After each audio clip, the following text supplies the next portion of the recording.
ನಾಲ್ಕು ಪ್ರಮುಖ ಚರ್ಚೆಯಾದಂತಹ ವಿಷಯಗಳನ್ನು ಗಮನಿಸಿದ್ವಿ. ಉದ್ಯೋಗ ಸಮಸ್ಯೆ, ಹಾಗೆ ಉದ್ಯೋಗಕ್ಕಾಗಿ ಮತ್ತು ಶಿಕ್ಷಣಕ್ಕಾಗಿ ವಲಸೆ, ಭ್ರಷ್ಟಾಚಾರ ಮತ್ತು SIR. ಇದಲ್ಲದೆ ಇನ್ನೂ 3 ಪ್ರಮುಖ ವಿಚಾರಗಳಿದ್ದಾವೆ. ಒಂದು, ಮಹಿಳಾ ಮತದಾರರು.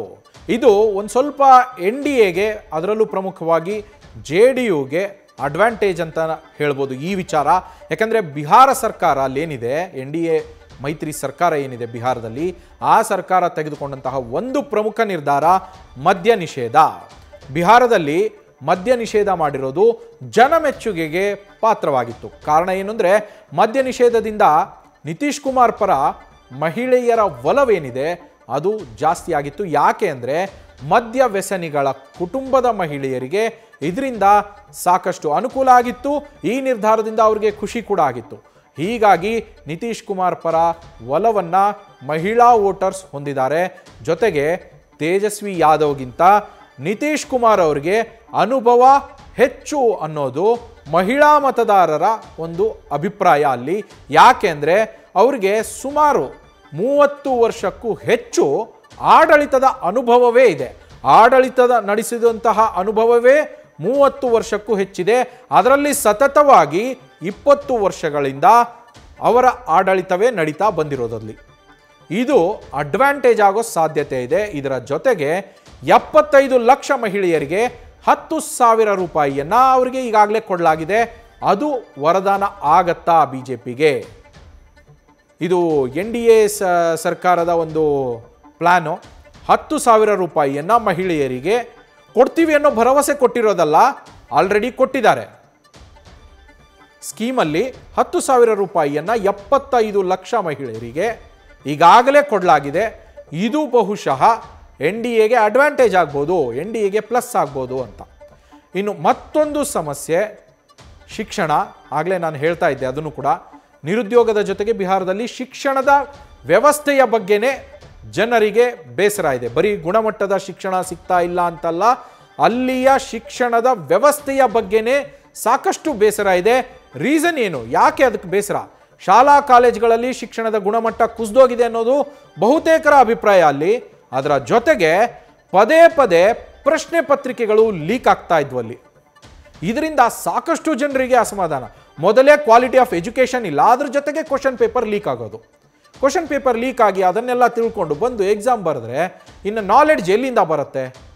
ಇದು ಅಲ್ಲಿಯ ಜನರಲ್ಲಿ ಸಾಕಷ್ಟು ಬೇಸರವನ್ನು ಉಂಟು ಮಾಡಿತ್ತು. ಪ್ರಮುಖವಾಗಿ 2024ರಲ್ಲಿ ನೀಟ್ ಪರೀಕ್ಷೆಯ ಪ್ರಶ್ನೆ ಪತ್ರಿಕೆ ಲೀಕ್ ಆಗತ್ತೆ. ಇದರ ಬಗ್ಗೆ ಸಾಕಷ್ಟು ಚರ್ಚೆ ಆಗತ್ತೆ. ಇದಷ್ಟೇ ಅಲ್ಲದೆ ಬೇರೆ ಬೇರೆ ಪರೀಕ್ಷೆಗಳಿಗೆ, ಹಲವು ಪರೀಕ್ಷೆಗಳಿಗೆ ಪದೇ ಪದೇ ಕ್ವಶನ್ ಪೇಪರ್ ಲೀಕ್ ಆಗ್ತಾ ಹೋಗಿತ್ತು. ಇದು ಪ್ರಮುಖ ಸಮಸ್ಯೆಯಾಗಿ ಅಲ್ಲಿನ ಜನರಿಗೆ ಕಾಡ್ತಾ ಇತ್ತು. ಇದು ಮತ್ತೆ NDAಗೇನಾದರೂ ಡಿಸ್ಅಡ್ವಾಂಟೇಜ್ ಆಗಬಹುದಾ ಅನ್ನೋ ಪ್ರಶ್ನೆ ಇದೆ. ಇನ್ನು ಅಕ್ರಮ ವಲಸಿಗರು, ಬಿಹಾರದ ಜನ ವಲಸೆಗೆ ಹೋಗೋದು ಬೇರೆ, ಇಲ್ಲಿ 7ನೇ ವಿಷಯ ಚರ್ಚೆ ಆಗಿದ್ದು ಅಕ್ರಮ ವಲಸಿಗರು ಬೇರೆ ಕಡೆಯಿಂದ, ಅದರಲ್ಲೂ ಬಾಂಗ್ಲಾದೇಶದಿಂದ ಅಕ್ರಮವಾಗಿ ವಲಸಿಗರು ಬಿಹಾರಕ್ಕೆ ಬರೋದು. ಸೀಮಾಚಲ ಪ್ರದೇಶದಲ್ಲಿ ಈ ಅಕ್ರಮ ವಲಸಿಗರ ಸಂಖ್ಯೆ ಸಾಕಷ್ಟು ಇದೆ, ಸಿಕ್ಕಾಪಟ್ಟೆ ಹೆಚ್ಚಳ ಆಗುತ್ತಾ ಇದೆ. ಈಗಾಗಲೇ ಸಿಕ್ಕಾಪಟ್ಟೆ ಅಲ್ಲಿ ಅಕ್ರಮ ವಲಸಿಗರಿದ್ದಾರೆ, ಅದರ ಜೊತೆಗೆ ಈ ಸಂಖ್ಯೆ ಹೆಚ್ಚಾಗ್ತಾನೇ ಇದೆ. ಇದನ್ನು ತಡೆಯೋದಕ್ಕೆ ಸಾಧ್ಯ ಆಗಿಲ್ಲ. ಇದೇ ವಿಚಾರವನ್ನು ಮುನ್ನೆಲೆಗೆ ತೆಗೆದುಕೊಂಡು BJP ಬಂತು. ಯಾಕೆಂದರೆ ಅಲ್ಲಿ ತಡೆಯೋಕ್ಕೆ ಯಾಕಾಗ್ತಾ ಇಲ್ಲ ಅಂದರೆ, ನಮಗೆ ಸರಿಯಾದ ಸಪೋರ್ಟ್ ಇಲ್ಲ ಅನ್ನೋದು ಅವರ ವಿಚಾರ. BJP ಈ ಅಕ್ರಮ ವಲಸೆಯನ್ನು ನಾವು ತಡಿತೀವಿ ಅಂತೇಳಿ ಮುಂದೆ ಬಂದಿರುವಂಥದ್ದು. ಯಾಕಂದರೆ ಈ ಅಕ್ರಮ ವಲಸಿಗರಿಂದ ಏನೆಲ್ಲ ಅಪಾಯಗಳಾಗಬಹುದು, ವಿಶೇಷವಾಗಿ ದೇಶದ ಭದ್ರತೆಗೆ, ರಾಜ್ಯದ ಭದ್ರತೆಗೆ, ಎಲ್ಲ ರೀತಿಯಲ್ಲೂ ಏನೆಲ್ಲ ಸಮಸ್ಯೆಗಳಾಗ್ಬೋದು, ಏನೆಲ್ಲ ಅಪಾಯಗಳಾಗ್ಬೋದು ಅನ್ನೋದ್ರ ಬಗ್ಗೆ ಖುದ್ದು ಪ್ರಧಾನಿ ನರೇಂದ್ರ ಮೋದಿ ಅವರು ತಮ್ಮ ಪ್ರಚಾರದ ಭಾಷಣಗಳಲ್ಲಿ ಪ್ರಸ್ತಾಪ ಮಾಡಿದ್ದಾರೆ. ಪ್ರಮುಖವಾಗಿ ಸೀಮಾಂಚಲ ಪ್ರದೇಶದಲ್ಲಿ ಹಿಂದೂ ಮತದಾರರನ್ನು ಸೆಳೆಯೋದಕ್ಕೆ ಈ ಅಕ್ರಮ ವಲಸಿಗರ ಬಗ್ಗೆ ಪ್ರಸ್ತಾಪವನ್ನು ಮಾಡಿ ಇದನ್ನು ಅಸ್ತ್ರವಾಗಿ BJP ಹಾಗೆ NDA ಬಳಸ್ಕೊಳ್ತು. ಅಲ್ಲಿ ಬಾಂಗ್ಲಾದೇಶದಿಂದಾನೇ ಅತಿ ಹೆಚ್ಚಿನ ಸಂಖ್ಯೆಯಲ್ಲಿ ವಲಸಿಗರು ಅಕ್ರಮವಾಗಿ ಇಲ್ಲಿಗೆ ನುಸುಳುವಂಥದ್ದು. ಸೀಮಾಚಲ ಪ್ರದೇಶದಲ್ಲಿ 7.7% ಅಕ್ರಮ ಮತದಾರರ ಹೆಸರನ್ನು ಡಿಲೀಟ್ ಮಾಡಿದ್ರು.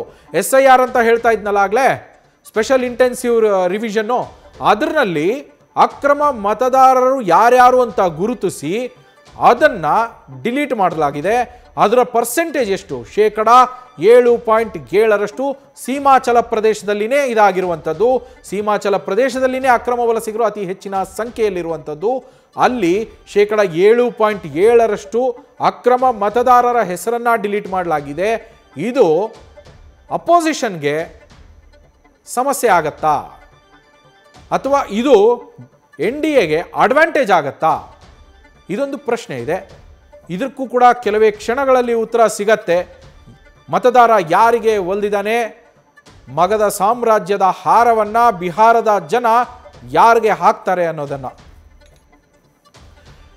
ಇನ್ನು ಹಲವು ಭರವಸೆಗಳನ್ನು ಕೂಡ ಈ ಚುನಾವಣೆಯಲ್ಲಿ ಎರಡೂ ಪಡೆಗಳು ಕೊಡ್ತಾ ಹೋಯಿತು. ಮಹಾಗಠಬಂಧನ್ನ ಭರವಸೆಗಳು ಏನು ಅಂತ ನೋಡ್ತಾ ಹೋದರೆ, ಮಾಯ್ ಬೆಹನ್ ಮಾನ್ ಯೋಜನೆ ಅಡಿ ಮಹಿಳೆಯರಿಗೆ ತಿಂಗಳಿಗೆ 2,500 ರೂಪಾಯಿಗಳನ್ನು ಕೊಡ್ತೀವಿ ಅನ್ನೋ ಒಂದು ಮೊದಲ ಭರವಸೆಯನ್ನು ಕೊಡ್ತು. ನೆಕ್ಸ್ಟು ಪ್ರತಿ ಕುಟುಂಬಕ್ಕೆ ತಿಂಗಳಿಗೆ 200 ಯೂನಿಟ್ವರೆಗೆ ವಿದ್ಯುತ್ತನ್ನು ಉಚಿತವಾಗಿ ಕೊಡ್ತೀವಿ ಅಂತ ಕರ್ನಾಟಕದಲ್ಲೂ ಇದೇ ರೀತಿ ಇದೆ. ಸರ್ಕಾರ ರಚನೆಯಾದ 20 ದಿನಗಳಲ್ಲೇ ರಾಜ್ಯಾದ್ಯಂತ ಉದ್ಯೋಗ ಖಾತರಿಯನ್ನು ಕೂಡ ಮಹಾಗಠಬಂಧನ್ ನೀಡಿದೆ. ಉದ್ಯೋಗ ಸಮಸ್ಯೆ ಕಾಡ್ತಾ ಇತ್ತು, ಅದರ ಖಾತರಿಯನ್ನು ನೀಡಿದೆ. ಜೊತೆಗೆ ಪ್ರತಿ ಕುಟುಂಬದ ಸದಸ್ಯರಲ್ಲಿ ಒಬ್ಬರಿಗೆ ಸರ್ಕಾರಿ ಉದ್ಯೋಗವನ್ನು ನೀಡೋದಾಗಿ ಘೋಷಣೆ ಮಾಡಲಾಗಿದೆ. ಕುಟುಂಬದ ಒಬ್ಬರಿಗೆ ಸರ್ಕಾರಿ ಉದ್ಯೋಗ ಫಿಕ್ಸ್ ಅಂತೇಳಿ. ಜೊತೆಗೆ ಮೈತ್ರಿಕೂಟದ ಅಧಿಕಾರಕ್ಕೆ ಬಂದರೆ ಸೇಂದಿ ಮೇಲಿನ ನಿಷೇಧವನ್ನು ತೆರವು ಮಾಡ್ತೀವಿ ಅಂತೇಳಿ. NDA ಸರ್ಕಾರ ಮದ್ಯ ನಿಷೇಧ ಮಾಡಿದೆ, ಅಲ್ಲಿ ಸೇಂದಿ ಮೇಲಿನ ನಿಷೇಧವನ್ನು ನಾವು ತೆರವು ಮಾಡ್ತೀವಿ ಅಂತೇಳಿ ಮಹಾಗಠಬಂಧನ್ ಹೇಳಿದೆ. ಸರ್ಕಾರಿ ಇಲಾಖೆಯ ಎಲ್ಲ ಗುತ್ತಿಗೆದಾರರ ಏನಿದ್ದಾರೆ ಆ ಗುತ್ತಿಗೆದಾರರು ಅವರನ್ನು ಖಾಯಂ ಮಾಡಲಾಗತ್ತೆ ಅಂತ ಹೇಳಲಾಗಿದೆ. ಏನು NDA ಈ ಎಲೆಕ್ಷನ್ನಲ್ಲಿ ಕೊಟ್ಟಂತಹ ಭರವಸೆಗಳು ಏನು? 1 ಕೋಟಿ ಯುವಕರಿಗೆ ಉದ್ಯೋಗವನ್ನು ನೀಡೋದಾಗಿ ಘೋಷಣೆಯನ್ನ ಮಾಡಿದೆ NDA. ಅವ್ರಿಗೆ ಕಾಡ್ತಾ ಇರೋದೇ ಉದ್ಯೋಗ ಸಮಸ್ಯೆ, 1 ಕೋಟಿ ಕೊಡ್ತೀವಿ ಅಂತ. ಜೊತೆಗೆ KG ಇಂದ PG ಅವರಿಗೆ ಗುಣಮಟ್ಟದ ಉಚಿತ ಶಿಕ್ಷಣವನ್ನು ಕೊಡ್ತೀವಿ ಅಂತ ಭರವಸೆ ಕೊಟ್ಟಿದೆ. ಶಿಕ್ಷಣದ ಸಮಸ್ಯೆ ಇದೆ, ಉಚಿತ ಶಿಕ್ಷಣದ ಭರವಸೆ. SC ವಿದ್ಯಾರ್ಥಿಗಳಿಗೆ ಉನ್ನತ ಶಿಕ್ಷಣಕ್ಕೆ ಪ್ರತಿ ತಿಂಗಳಿಗೆ 2,000 ರೂಪಾಯಿ ನೆರವನ್ನು ಕೊಡ್ತೀವಿ ಅಂತ NDA ಹೇಳಿದೆ. ಜೊತೆಗೆ ಬಡ ಕುಟುಂಬಗಳಿಗೆ ಪಂಚಾಮೃತ ಗ್ಯಾರಂಟಿ ಯೋಜನೆಯ ಜಾರಿ ಮಾಡೋ ಭರವಸೆಯನ್ನು ಕೂಡ ಕೊಟ್ಟಿದೆ. ಇದಲ್ಲದೆ ಬಡ ಕುಟುಂಬಕ್ಕೆ 125 ಯೂನಿಟ್ ಉಚಿತ ವಿದ್ಯುತ್ ಕೊಡೋ ಭರವಸೆಯನ್ನು ಕೂಡ NDA ಕೊಟ್ಟಿದೆ. 1 ಕೋಟಿ ಸರ್ಕಾರಿ ನೌಕರರನ್ನ ನೇಮಕ ಮಾಡ್ತೀವಿ ಅಂತ ಹೇಳಿದೆ. ಇದಲ್ಲದೆ ಒಬ್ಬ ಮಹಿಳೆಯರನ್ನ ಲಖ್ಪತಿ ದೀದಿಯನ್ನಾಗಿ ಮಾಡೋ ಭರವಸೆಯನ್ನು ಕೂಡ ಕೊಟ್ಟಿದೆ. ಮಹಿಳೆಯರನ್ನ ಲಖ್ಪತಿ ದೀದಿ ಮಾಡ್ತೀವಿ ಅಂತೇಳಿ. ಬಡ ಕುಟುಂಬಕ್ಕೆ 5 ಲಕ್ಷದವರೆಗೆ ಉಚಿತ ಚಿಕಿತ್ಸೆ ನೀಡೋದಾಗಿ ಕೂಡ ಘೋಷಣೆಯನ್ನ ಮಾಡಿದೆ. ಇದಲ್ಲದೆ ಆಟೋ, ಟ್ಯಾಕ್ಸಿ, ಇ ರಿಕ್ಷಾ ಚಾಲಕರಿಗೆ 4 ಲಕ್ಷ ರೂಪಾಯಿಗಳ ಜೀವ ವಿಮೆಯನ್ನ ಮಾಡಿಸ್ತೀವಿ. ಅದರ ಜೊತೆಗೆ ರಾಜ್ಯದಲ್ಲಿ 7 ಅಂತಾರಾಷ್ಟ್ರೀಯ ವಿಮಾನ ನಿಲ್ದಾಣಗಳನ್ನು ನಿರ್ಮಾಣ ಮಾಡುವಂತಹ ಭರವಸೆಯನ್ನು ಕೂಡ NDA ಮೈತ್ರಿಕೂಟ ಕೊಟ್ಟಿದೆ. ನ್ಯೂಸ್ ಫಸ್ಟ್ ನಿರ್ಭೀತಿಯಿಂದ ನಿಮ್ಮ ಪರವಾಗಿ.